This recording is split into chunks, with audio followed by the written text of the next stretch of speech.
And there we are. We are live. Okay. We have not yet seen Terry. Kristin is just sort of getting ready. So it is Bill and Aaron's Bogus Hangout. And screw everyone else. How are you this week, Bill? I'm doing fine. How are you doing? Very good, very good. Been a busy couple of weeks, but it's fun. I've been moving into a different market. I've done some sort of healthcare stuff before, but I'm in a different market there, and it's been fun learning about it. I always like to learn a client's business in depth, and it's fun. It's one of the interesting things about SEO. You do get to do a deep dive into different business markets and industries and learn about them. Yeah, yeah. I get to play with everybody else's business and really explore it and learn about it, but not get bored of it because I've got other things to do as well. Mm-hmm. So what have you been doing this week, Bill? I am going to go on a boat ride sometime this week, I think. I was watching TV yesterday and saw pictures of whales in the water, people whale watching, and it looked interesting. So I looked up to see if there are any places that go out near me, and there are a couple, and the prices aren't that bad. Cool. And so I figured a 2-hour cruise into the Pacific wouldn't be a bad idea. No. Bring my camera and maybe write a blog post about it or something. Yeah, yeah. I must admit, whale watching's never been one of those ones that's really sort of struck me. I could do the whole swimming with dolphins thing. There's something very canine about dolphins. They do seem to be related to that genus. Well, the website I looked up had a journal of types of things that they'd seen on previous visits, and those often end up being either a whale or two or 500 dolphins. So if I go out, there's a chance that I might get to see either. Cool. Excellent. And maybe some porpoises or something like that as well. Do you swim with the dolphins, Bill? No, that's not part of the plan. That's not part of the package. Okay. Just for you, Lee Rickler has put in the event thread a nice picture of Wales for you. Oh, okay. Yeah, it's a full map. It shows North Wales, Mid Wales, South Wales. No, I think that's a different type of whales. It could be. It could be. There's a lot more sheep in this kind of Wales. Oh, okay. How are you, Doc? Oh, he's got some sound issues. Terry, how are you this week? Oh, great. Fixing data loss and getting ganked. Those data recovery guys are as bad as SEOs, Ammon. I mean, really. You can't believe a word they say. Now, who says that about SEOs? Wait. Everything I read, we're all a bunch of snake oil salesmen. You're reading the wrong stuff. Yeah, I guess. Exactly. You got to read Moz more. The SEOs are the saviors of the human race. If you read Moz, I guess I think so. the truth might be somewhere between the two. Yeah. It is interesting. There are certainly some developer communities where SEO is still a very bad word. Well, if you're a good developer, a lot of good development practices are very good for SEO, right? So they see a lot of what we do is not really adding much more value than they do. but they don't really understand what we do beyond what they do. Yeah. There's always this little bit of professional envy, isn't there, when similar professions get together. Oh, I can do everything they can do. And, you know, we see it, SEOs. There's a lot of SEOs who think they're better developers than developers. There's a lot of developers who think they're better SEOs than SEOs. And some of them are right. You know, so the best developers are often better SEOs than the worst SEOs. And the best SEOs are often better developers than the worst developers. Understanding how things work is a big part of SEO. Yeah, yeah. And to be honest, there's a lot of, you know, SEOs who don't really know their stuff, and there's a lot of developers who don't really know their stuff. And just as you've got people calling themselves web designers who all they do is install a couple of WordPress themes and don't know enough PHP to actually change any of it. Yeah. There are SEOs who know what they've picked up on forums and can spam a few links about, and that's all they've got. Yeah, I have a saying now, it's they don't know what they don't know. And that's one of the most important things about SEO, and in development as well, is knowing what your strengths are, going to them and then knowing who does that better than you. And, you know, that, to me, that's the difference between a good firm and a bad firm. A good firm will do what they do well and find and subcontract what they don't do so well. Yeah. They may provide service, but they don't try and do it themselves. They go to the professionals who do that stuff. Yeah, we got David joining in there saying that he hates the web developers that are really just theme installers. Just as we hate the SEOs that really, you know, they just jump on whatever is the latest quick trick. And you know, there are certain professionals in every field that are not professional. Yeah, every profession has at least a few of them. Yeah, yeah.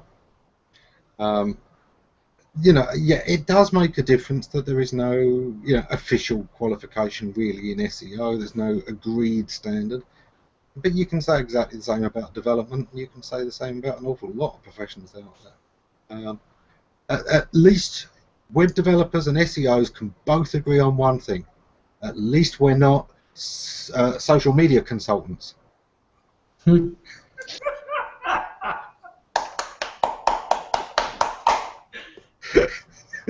ultimate smoke and mirror game.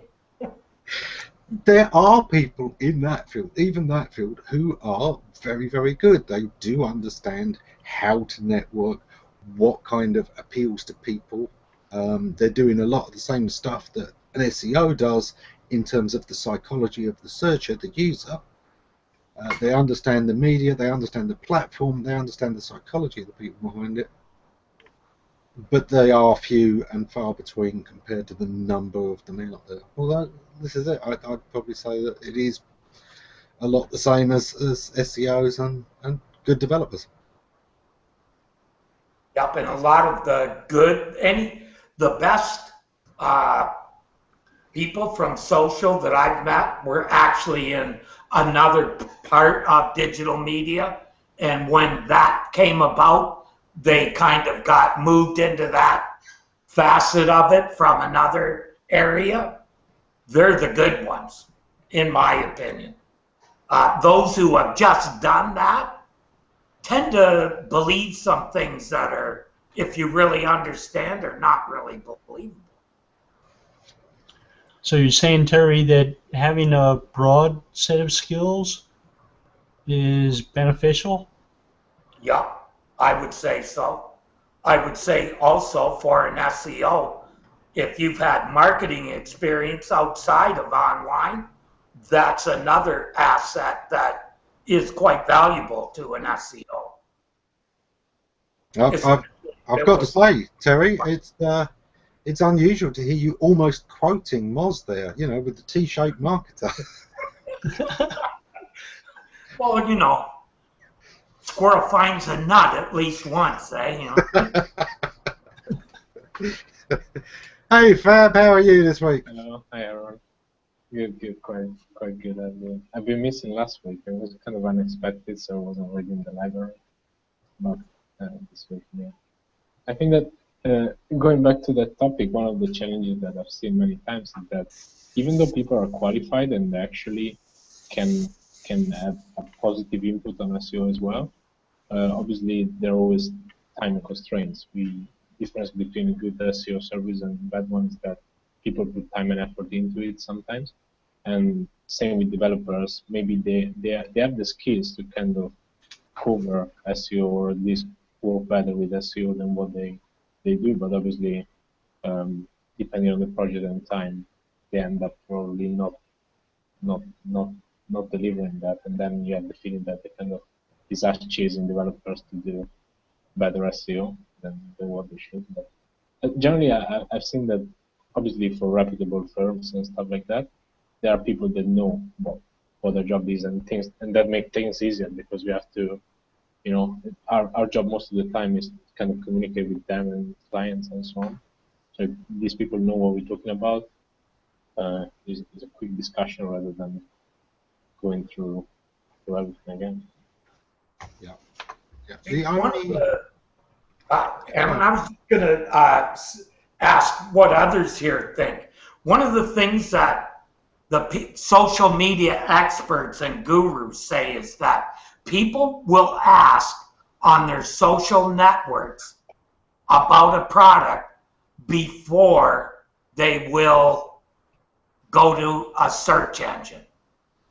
I'll ask people who I know who are familiar with a product about that product, but I'm not just going to say to all my followers, hey, what do you think of this product? Because I don't really know if they know anything about the product. Could be all hearsay, right? So I've kind of always taken that statement with a big grain of salt, like actually one of those salt licks they put out in the fields.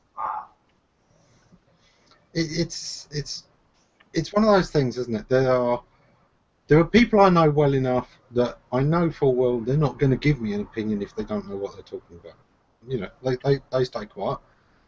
And there are people I don't know quite so well who sometimes overestimate what their experience is worth, and they'll venture forth opinions on things that aren't quite right.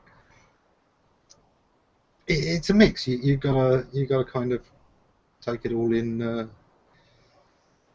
Be careful how you vet your circles, really. Right. Like if I was buying a car, I would not go to my social following and say, what car do you think is, would you buy? Well, no, I'm going to ask my buddy who's a mechanic. What cars do you see that, don't need to be fixed constantly, etc. I'm not going to ask people and here's the thing, most of my social following don't know him from Adam. And I think that's true of most people. Terry, you wouldn't Google it for an answer? Yeah, I would Google it for reviews and stuff. Yeah, of course.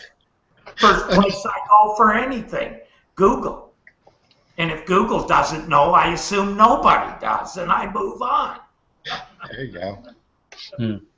I must admit, I will Google for major site reviews, people that I know. With the cars, I'll be looking for the sort of the professional car reviewers and knowing what they think. But actually, for me, a lot of the time, it is going to come down to my. I'm lucky. I've been around a long time. I know a lot of people in a lot of different fields. The chances are I do know somebody who does know. Whereas I do know how easy it can be for some terrible things to rank very well on Google. So there are times when I take Google with a very big pinch of salt. But you know what I'm saying. You'd also probably ask them privately as well. Yeah.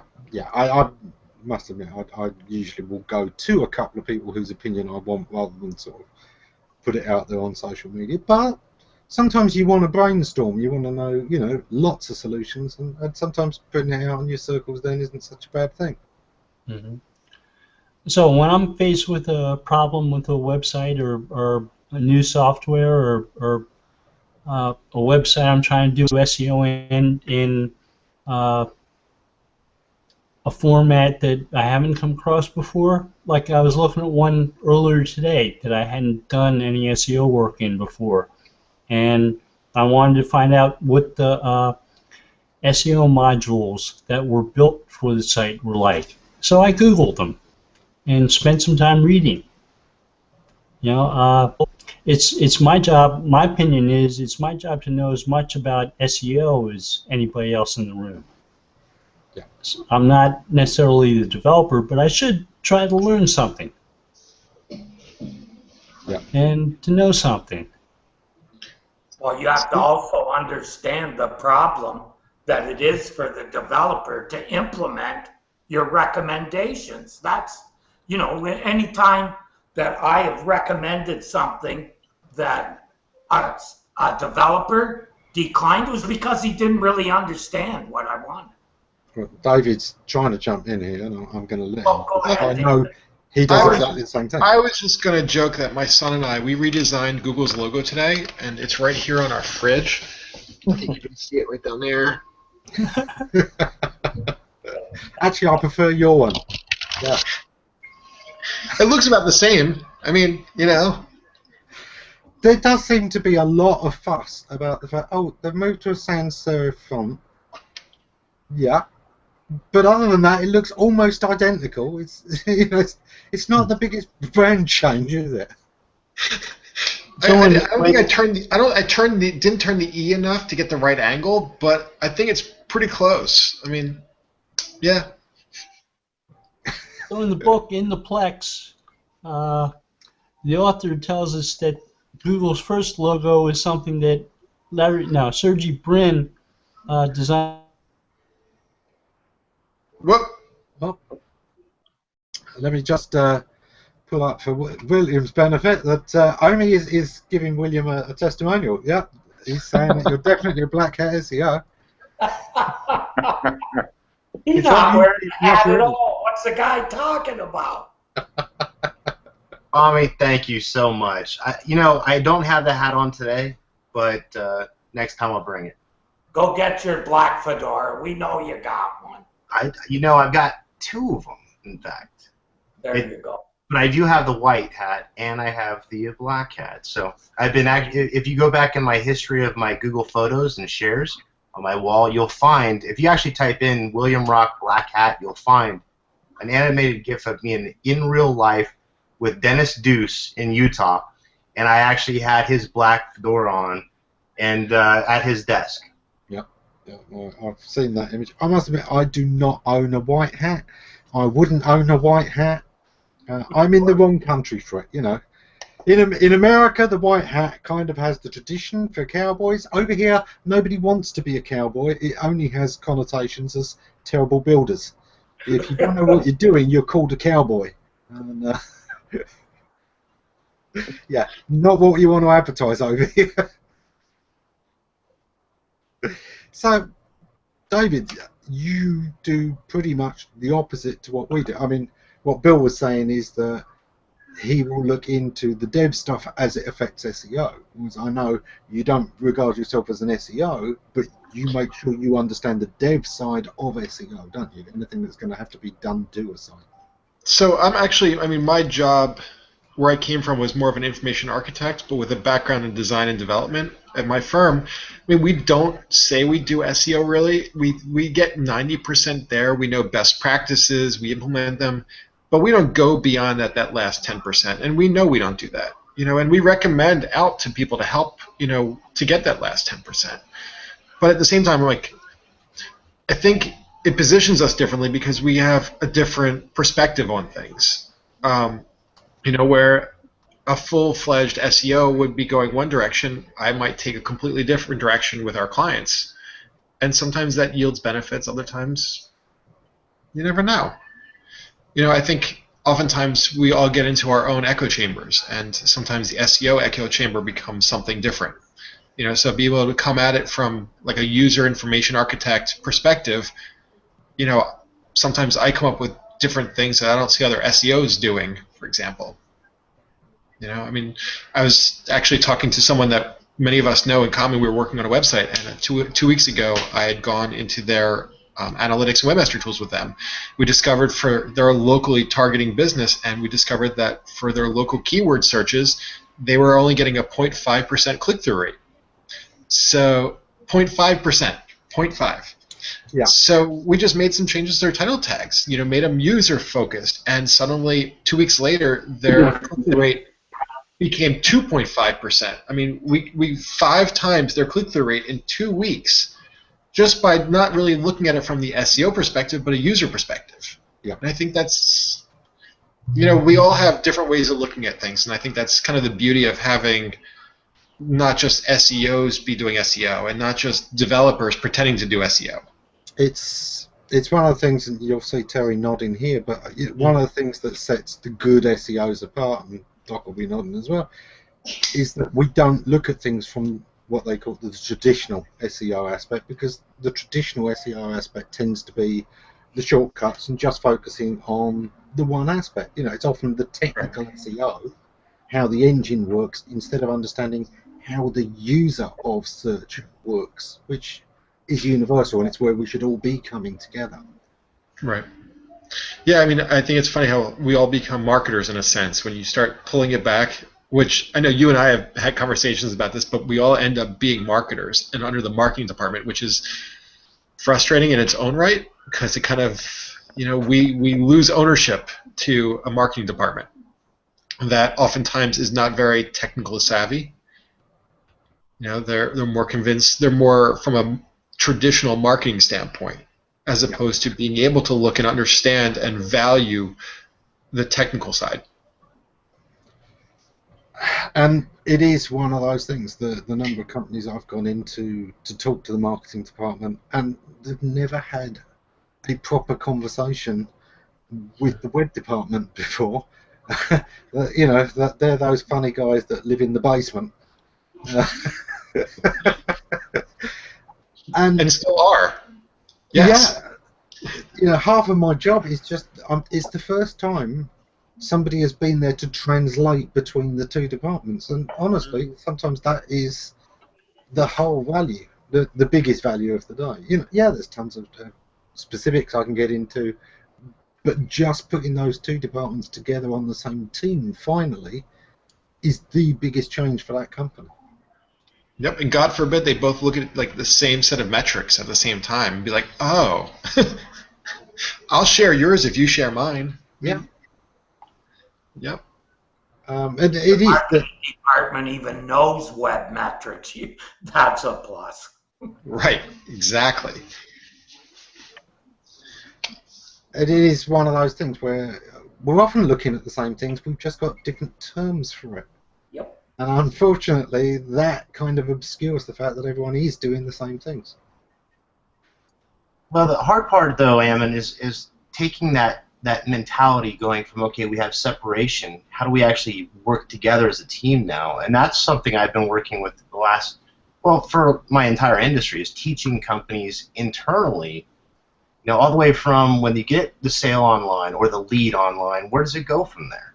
You know, does it go into your CRM, and then the sales agent takes it, and then can you track that through Google, you know, through Microsoft Exchange or, you know, Google Doc, you know, all the Google Docs, Google, you know, apps, all those different for business. But what happens at the very end? Did they actually complete the actual transaction? Did the service actually take place? What was the review at the end from the actual visitor that came through the funnel? You know, that's what I like to look at, and then how the teams can kind of work together cohesively and all get along, but just have bits of data. So what I like to do is I'll train a sales team on a certain aspect of analytics, and I'll have them have certain shortcuts that not everybody else in the company are going to have. They just have to focus on their area of the business. They spend 10 minutes in the morning when they're checking their email, come back from lunch, check your email, so your notifications and all that stuff. But what happened? You know, what happened with the entire transaction from beginning to end, and how can the sales agent intervene to that, and then how does the CEO take that and leverage that to replicate? Yeah, it's something Bill was saying on a hangout a couple of weeks ago, that, you know, one of the great things is for every salesman to have a notepad nearby that, you know, when questions come up, they write them down, because this should probably be going to the copywriters at some point. This is things people are still asking. This is questions people have. And if one person's taken the time to ring up and say this question, then there's probably others that want to know this too who haven't said anything. Well, and at the end of the day, though, the whole company's making more money because everybody's working, though. They're working together, and they're not separating the teams. And even though they might be in, like, take Amazon, for example, they're all over the world. Now, how do you work together as a team? You utilize technology to do that, and things like Hangouts, Lab, whatever you're actually into to work with your company, but utilize that as a machine to engage and have those conversations, and it's free. Now, how do you build great customer service if you're a company like Zappos? You communicate with the other people providing customer service, you share ideas, you talk amongst yourselves, you make sure that it gets covered on your website, you address problems as they happen and make sure they don't keep on happening. Well, that's a good point, even the reviews. I mean, look at the opportunity for reply. You know, if you have your Google My Business set up, then you have the opportunity then to reply and answer to those reviews that may be bad. And if they're just sitting out there, then those kind of move to the top, and people look at those really quick, right? So just managing your company overall in the different spaces that you're going to show up in kind of helps. Going back to what William just said, all those questions are being asked to the salespeople should be turned into FAQs and put on your site. Yeah. Well, yeah, absolutely. I've done that. Sometimes you don't want to put that information on your website. Sometimes you do that and you're giving answers away to your competitors. Yeah, but general ones. There are Right. times when you actually want somebody to ring up with a question, and the last thing you want to do is answer the question and take away the thing that's going to get them to make contact. So sometimes leaving one question is a gambit. But you can take, for example, a phone call. You know, you get a whole bunch of calls for the day, you know, and your log is full of just simple calls, right? Take that and turn it into a video FAQ and then put it into a page with content that actually walks them through the steps. Take a simple telecom. You know, how do I mute or how do I transfer? You know, a one minute video that shows them how to actually dial through an NEC system that actually puts them into, okay, I know how to mute now, or I know how to transfer, or I know how to do simple tasks on my phone system. Mm-hmm. But then, you know, you have the opportunity to take them into the advanced opportunities that then you can upsell them into, okay, let's go through your entire training with your company.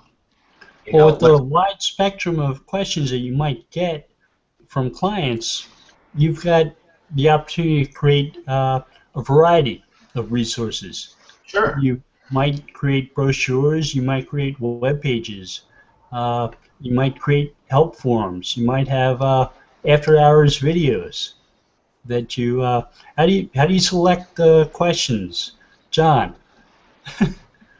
With the Santa hat, how do you select the questions that you answer on the videos that you have? Obviously, John has been redesigned to go with the new logo.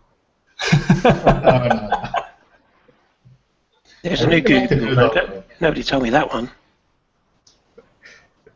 I use the Q&A feature in Hangouts. So when you set up a Hangout on air, you can, like below the main window where you set up the trailer, you can enable the Q&A feature. And then people can just submit questions, I can select them, and it adds them automatically. Yeah, you'd never manage to keep up with the comment stream on some of those Webmaster Hangouts. And mind you, I've watched sometimes the number of questions going into the Q&A app, and you can't keep up with those either, can you? Really, sometimes. Yeah, I mean, sometimes these go through tons of questions. And I find it really helpful to have the questions submitted ahead of time because then people can click on them and go there directly. But sometimes there's just so much stuff happening. You'd think that after a couple of these, we'd have answered all of the questions that people might have, but always something new. And we keep them busy too, so it's not like a one-sided thing. It's always fun to see which questions come up again and again and again and again as well, no matter how many times you answer them. People either aren't interested enough to look back through the answers, or think that the answer is going to be different this week to what it was last week, maybe. Well, sometimes that can happen, It's on the context. We got used to that, of course, with the forums. One thing that Bill said is, create a site, you would get the same questions coming up time and time again. A lot of the forums of the day, it was always, use the search feature. We've answered that. We tried not to do that at Create a Site. We tried to, at the shortest, link them to the previous conversation. Look, here's the link to find that. And very often it was worth re-examining it, doing it from a new angle. Look, somebody hasn't found this answer before. Why not? Let's re-examine it. Also, has something changed? It is a couple of weeks later. Right. Is there a new way of looking at it? In a few instances, we created sticky threads in the forum we could point people to. Yep. Yeah, we tried to have a primer for every single one. I think that would be a useful feature for Hangouts to have sometimes. It's sort of a very obvious link through to an FAQ. You mean something like a short video on a specific question? That would be an interesting idea. Yeah, linking things across. One of Matt's videos would be perfect. Just enough double talk to confuse them even more. Well, I think, was it Mark Traphagen actually wrote something about that today. He actually did like a flashback to the past, and he talked about Matt Cutts, and he brought up a good point about even social, and what was said in the past kind of still holds true today, kind of how it was looked upon before. I think, looking back to those moments, and that's what I posted on the side here, I like to put those little flashbacks to the past because I remember the days like you guys do. We remember those days where we watched it with Matt live, or we watched it with John live, or, we're diehard SEOs. That's what we do. We learn, we teach, and grow. On the not putting questions or FAQs on your site, does that also kind of relate to not putting prices on your site as well? Perhaps. Oh, you've thrown everyone into silence. Brilliant. I have that effect on people. I think they're getting distracted by the hats. Actually, they're easily distracted sometimes. Yeah. Oh, look, it's a pretty thing. Who was that directed to with a question? Everybody. And can you repeat the question? No, because I can't remember it. On the suggestion of not putting specific questions on your website, because I kind of suggest that you should put them in an FAQ. Does that kind of relate to not putting prices on as well, because you want people to ring up and ask? How much does an SEO campaign cost? It's going to differ from one client to another. Yeah, I mean, I haven't got prices on my own. Depends on how complex their site might be. Yeah.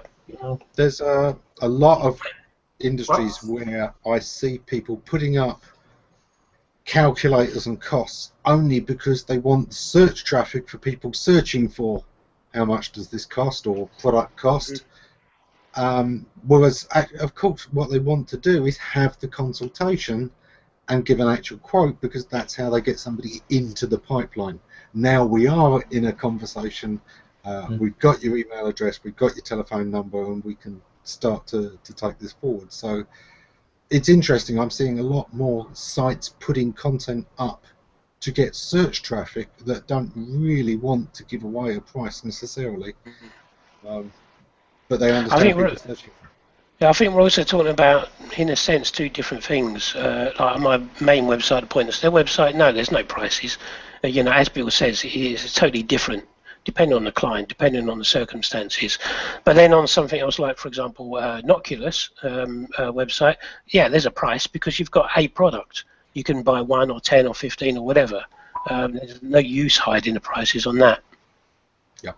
I had a guy who was an entrepreneur who was well versed in the practice of selling businesses, and he asked me why I didn't productize SEO, and I said, well, do you want me to apply productized SEO to your website, the same SEO that I applied to everybody else's? Because I don't have to ask you questions about your website or your audience or anything like that. I can just optimize your title tags and move on from there. And would you like me to do that? And he said, no, don't productize them. I changed my mind. It is one of those things. It depends how you want to structure things. For me, I can put prices on my site because my time has a price, and that remains kind of fixed. So one of the things I do with clients is try and get them to outsource anything that isn't worth my time. If they can get this done by somebody who can be told what to do and then get on and do it a lot cheaper, that's good for all of us. Yep. That's why I try and put prices as much as I can. You can't price SEO because it's contextual. It depends, like Bill said, on the job. But say something like I have a client that sells space, and they didn't want to put prices. And I said, well, you got to put a price because that differentiates you because no one else is. And your prices, when you phone around, are good prices. So advertise that fact. People are, because if you don't tell me a price, I automatically assume it must be too much money for me, and I'll go to where I have an idea that I'm not wasting my time by contacting you. Because Christ, people who do that have dogged salesmen that I don't want calling me once a week, because eventually I just tell them, give them the 2-word answer and put the phone down. Yeah, it's partly because we remember the old days of, if you have to ask the price, you can't afford it. Right. I'm actually super excited right now because I'm realizing that the Izusi show that I came on, that Cheryl and Jeffrey, oh my gosh, Jeffrey, can't remember his last name right now, but I can see his face. But we came on there as like total newbies, not knowing anything, and we actually had a decent conversation that has to do with this because we were talking about like hourly price versus price per project.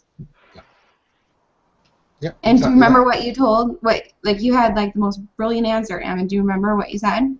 Oh, I never remember what I said after I said. I know you don't. That's why I turn on my Evernote when we're talking. Text to speech. Well, you were basically just saying that depending on your circumstances, you have to know as a provider what works for you. And that, like, to my little newbie mind at the time was like, I had never like considered that. I thought, there's just like a black and white way of doing things, and I'm coming in here and I need to like fit into the mold where, as providers of services, we can actually make the mold. Fab's gone after dark there. They shut down the light in my library. Let me have a look. At least it's not a power cut. Apparently not. It's just getting darker. Maybe let me call a second and see if I can do that. Oh dear. It's not going to be like Clue, like Scarlet in the library. Yeah. With the comb.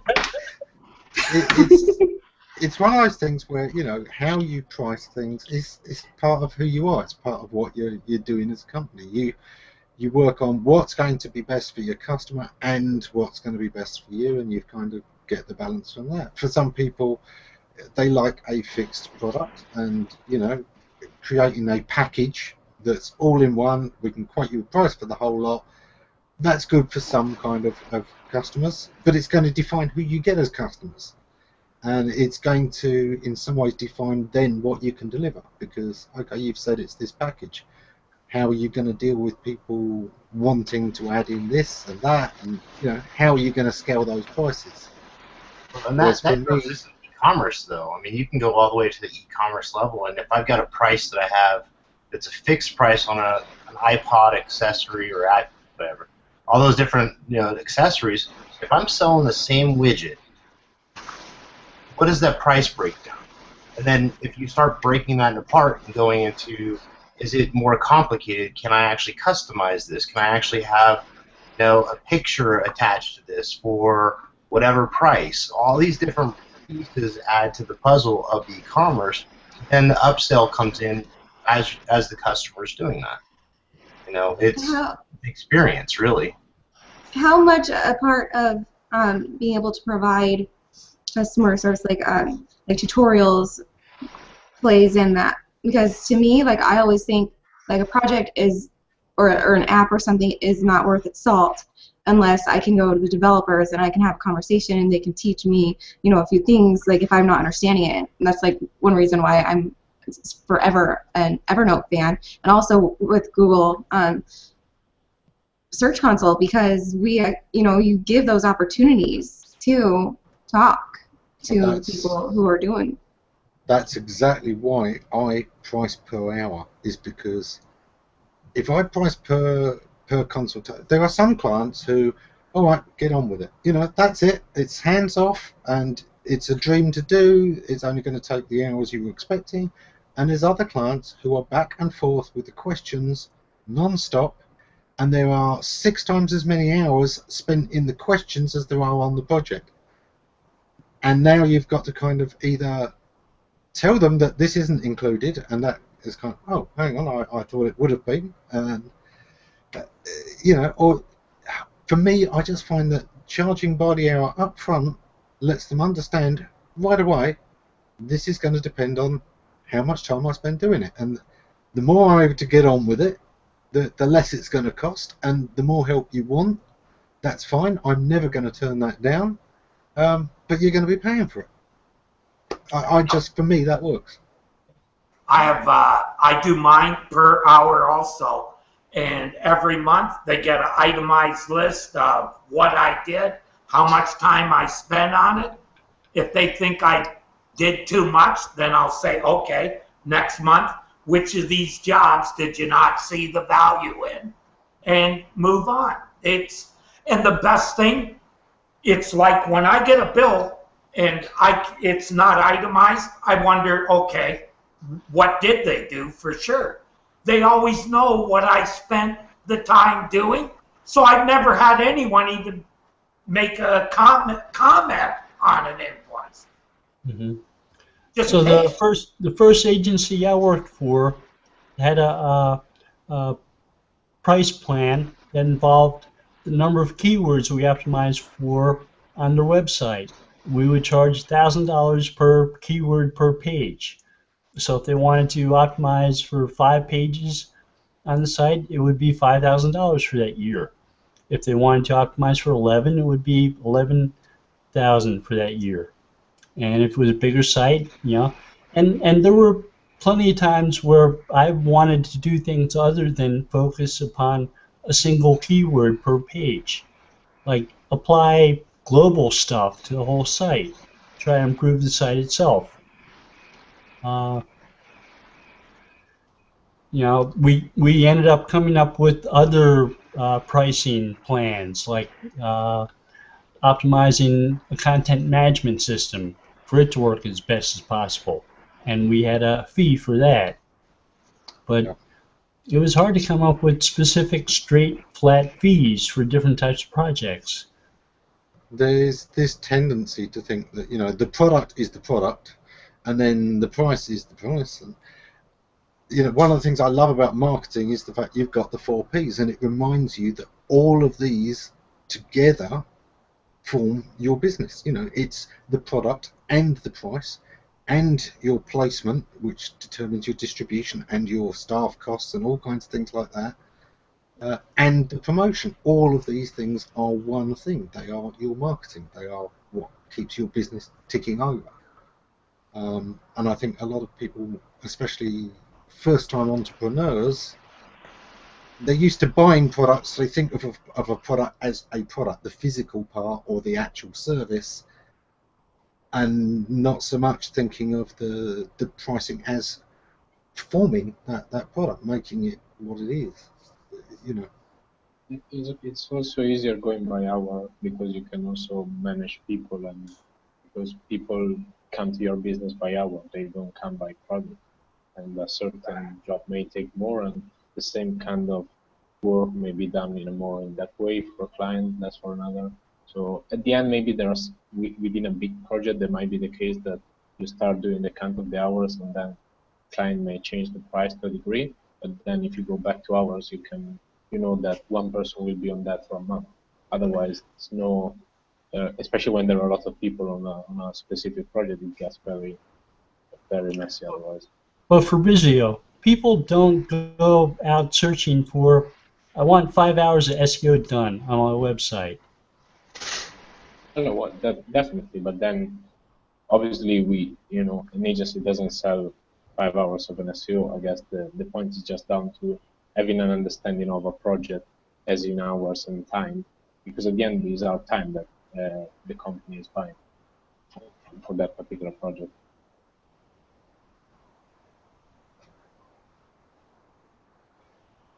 Right, you set some timelines, you set some guidelines, and you allocate certain people to projects, right? Exactly, yeah. You communicate that well with your client, and you let them know what you're doing and what they're paying for. Yeah, exactly. It's just we either keep track on usually on a monthly basis, and then because again it's easy as Ammon said to having a client that is asking 10 times more questions than what was expected, so there's more kind of teaching involved into that, doing that work than what was expected, and that's where generally you keep track of that and understand how is it actually going. Because some projects, at least for our client, they can get very large, and that's where without like a decent measurement, it might be the case that project is either not just making money for the company, it's actually the client being transparent to them on what they do. Yeah, I think the toughest question in SEO, and you know, a client is going to ask, but they kind of ask, what can I expect to get from this? How much ranking am I going to get from this? How long until I'm number one? Or how much traffic is this going to get me? And that's where you can understand why they're asking, but you really wish that they knew enough not to ask, because it's how long is a piece of string? Well, and what happens when those rankings go away? What happens then? Normally to an agency, if all of a sudden, client, because they have been focused on #1 rankings, they've got so many tools out there to show this, right? And so even these CEOs and executives are running these tools all the time, and they're always looking to see where they're ranked, and so they can show their buddies. But at the end of the day, did it turn into sales in their analytics, or did it actually just turn in showboating a ranking? And that's what gets me, is basically once they complete that and they're actually at the top, and then they mess up somehow and they go away. They say they fire the agency, and then they do on their own thing and test their own things, thinking they're all good, and then they come back to you because they've done finished buying links or spinning content or all sorts of different little tactics that they actually learned online. You know, how do you? And then they come back and say, okay, can you fix this? Mm-hmm.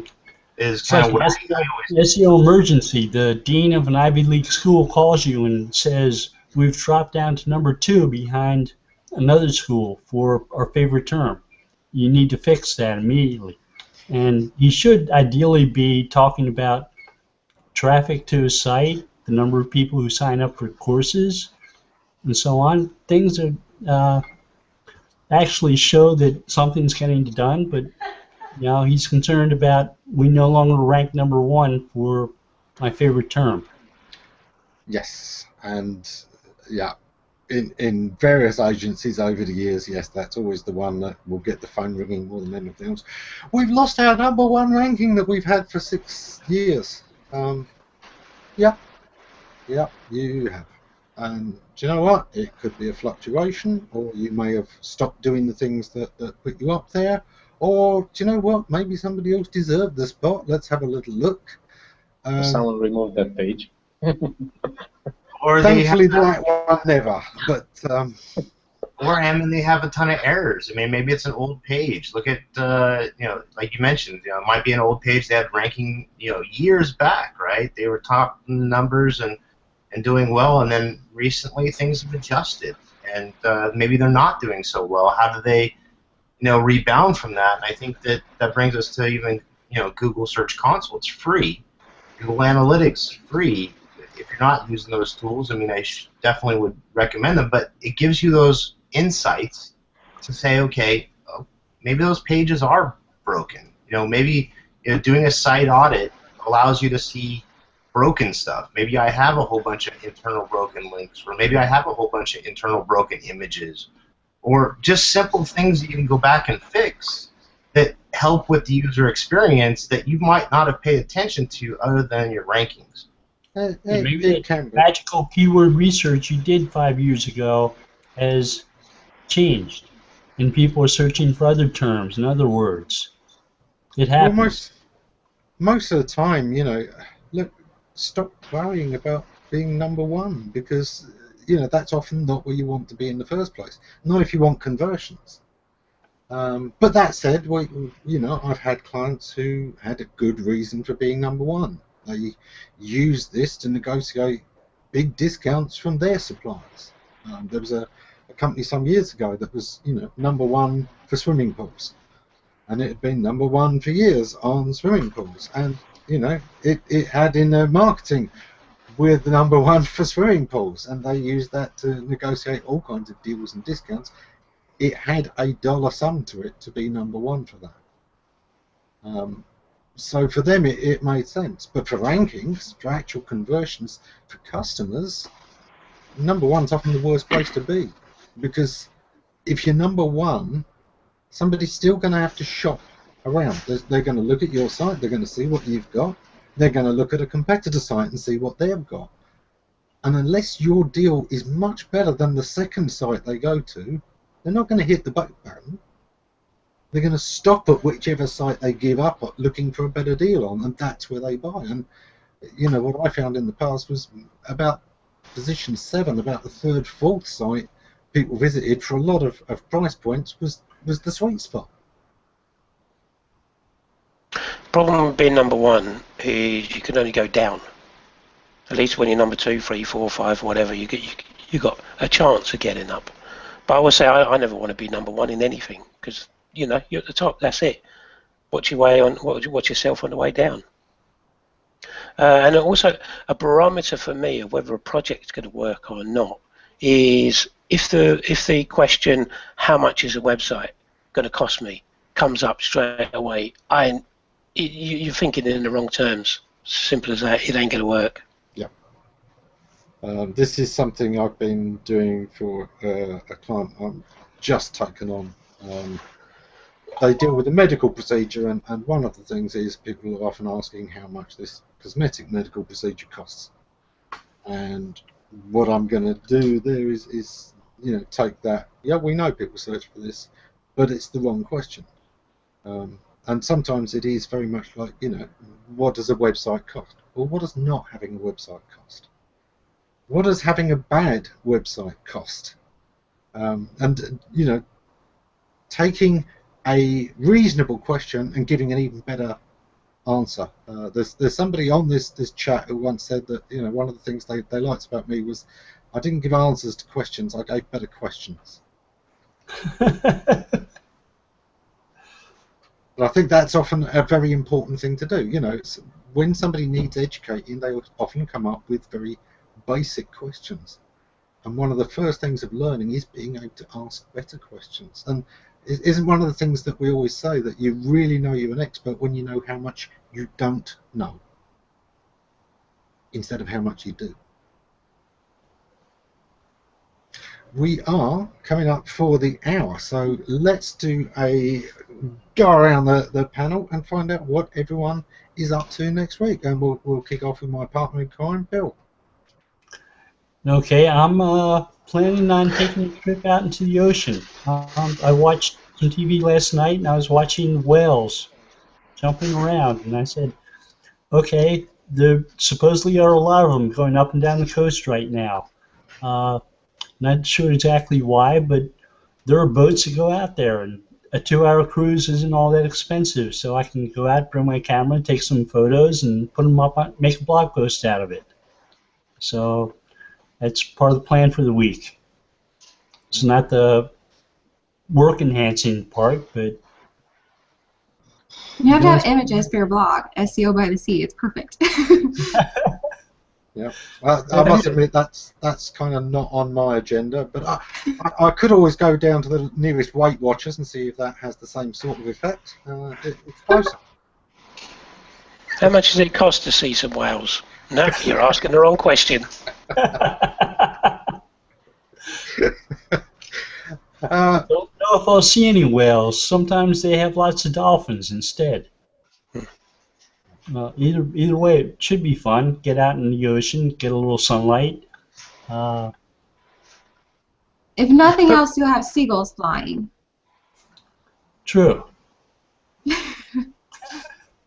Terry. But Bill, shouldn't you? Sorry, Bain. Bill, your blog post you can do about this. Is it going to be something like I went to see some whales / sperm whales / porpoise /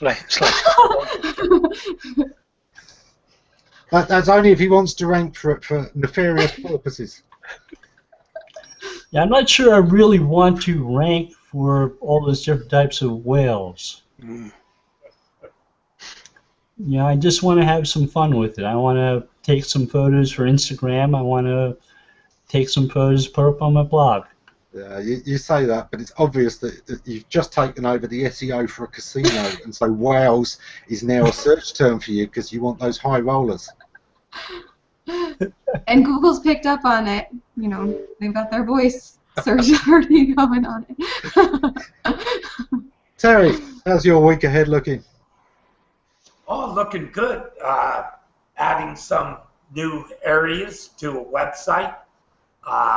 Programming some event stuff, and gonna add some nice schema, make everybody happy. No swimming with dolphins? No, unless they're in the backyard. Skating with penguins. That'll be coming up in a few months. Kristin, how's your week ahead? All right.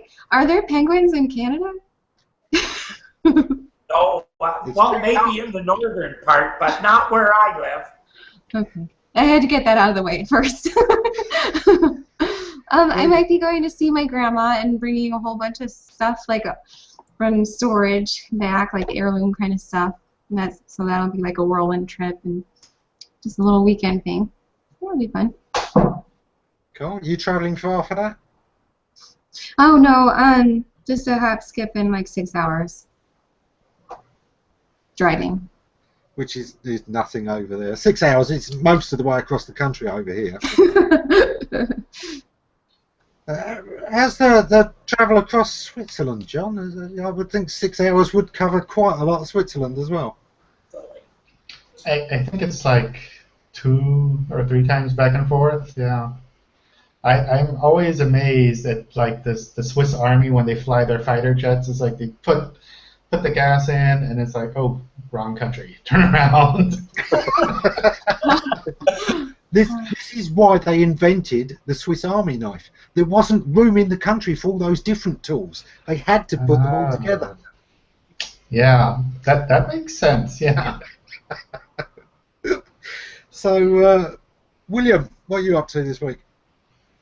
I'm studying more on conversion analytics funnels, so trying to actually work on filters and really get a better understanding of some of the new gizmos and gadgets that Google's given us, and a better understanding, simple things that we've talked about today.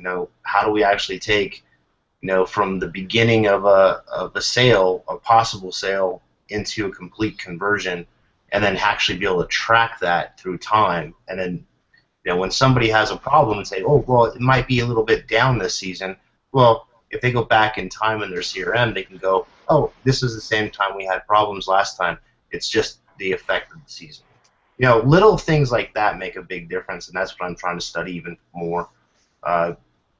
So that's what I'm doing. On top of all the work.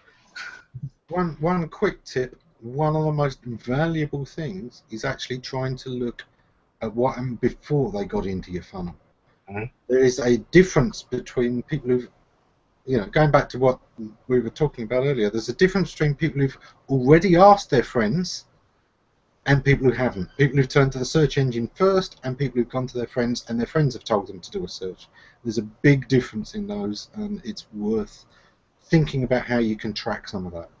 Very much so, because even looking at the social funnels, you look at even the opportunity to look at your flow through data and looking at just how they got to you. Was it LinkedIn, Facebook, Twitter?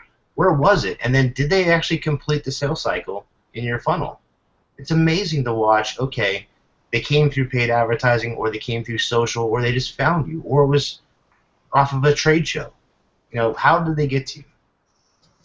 And so I could talk about that subject all day long, but I'll let the rest of people actually take the rest. Fab, you were with us earlier, so what's your week ahead look like?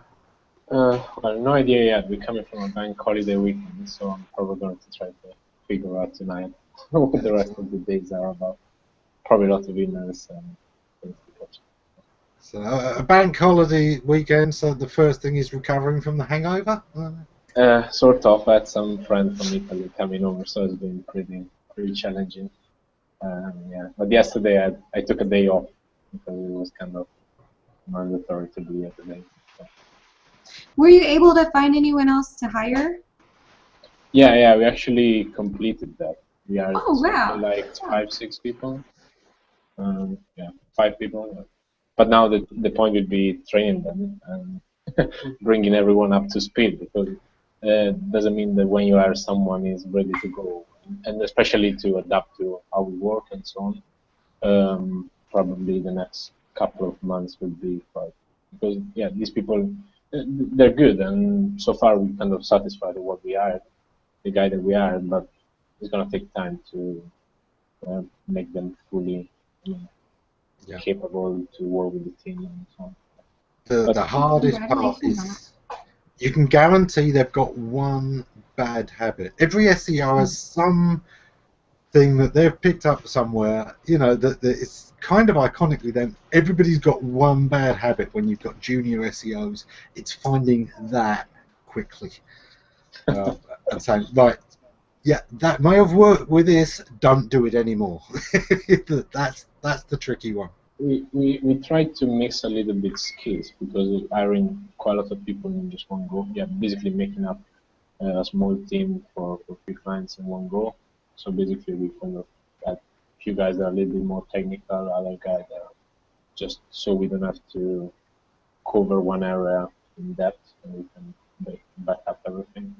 But that means that we have to, again, train on all fronts now. So. Yeah. Lee? Well, directly after this hangout, I'm going to eat a banana. Then later on in the week, what have we got coming up? A couple of really good client meetings, which is nice. The kids are back at school, which means I don't have to drag them to the office, which means I can actually do some work, rather than telling them off because the music's too loud all day. But yeah, cracking on as usual. Some nice projects coming up, and this week specifically, some really good client meetings. So that's me. And John, how's your week ahead looking? Pretty interesting. I'm looking into an internal event to kind of figure out what we need to do there. And I need to update my little 3D model of Googlebot to use the new logo. So, what do you think of the new logo, in as much as you're allowed to share with us? We couldn't end the show without that question coming up. I like it. I like it. It took me maybe a day to kind of get used to it, but I like the style. It's a bit different. I like the big G with like the colors and the bouncing dots. I think that all fits together really well. Yeah. It's Probably area, easier isn't to it? see on a darker screen because it's supposed to be more mobile friendly, right? Yeah, it's a lot easier to read. You recognize it a lot faster. The colors get a bit stronger because you don't have these thin edges in the type. So far, I like it really well.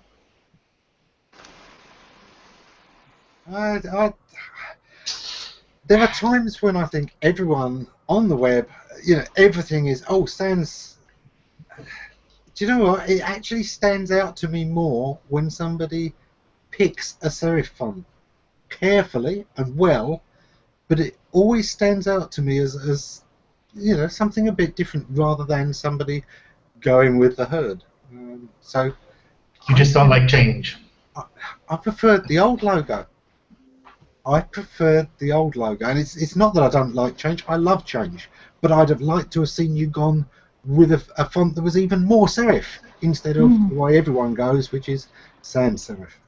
Do you think the logo on your shirt would work if it was sans serif? If it was flat, if it was colour? Eamon? No. No fear. It'll be really flat.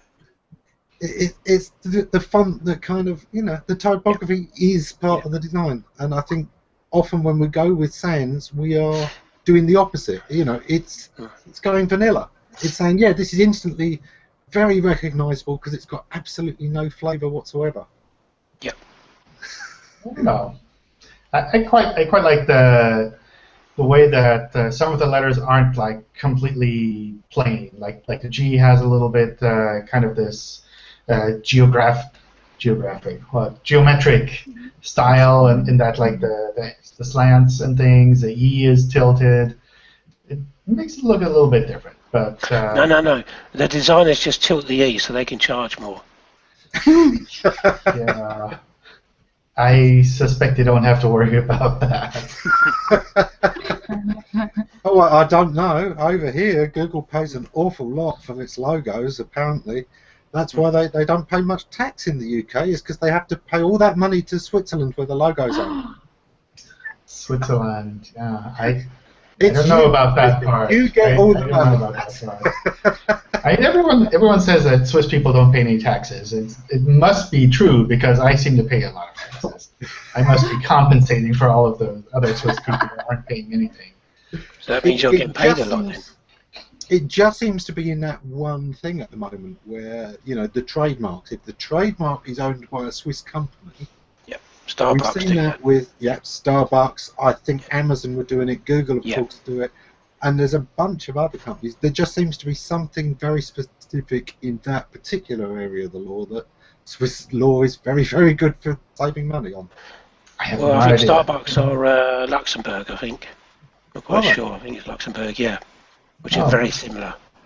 Pay everything into a Luxembourg account for using my own brand, which means I don't have to pay any tax because I haven't made any profit because I've paid everybody in Luxembourg. Yeah, I understand. If the tax loophole's there, then you kind of owe it to the shareholders to use it. But there are times when people who know me know that I believe a company is there to be the financial arm of the culture it's in. The role of a business is to support a community. And, when a company is avoiding paying taxes, it's kind of negating the entire point of being a company for my personal taste. Anyway, we will probably carry on in the green room, but we're out of time for this week, and we'll see you all again next time.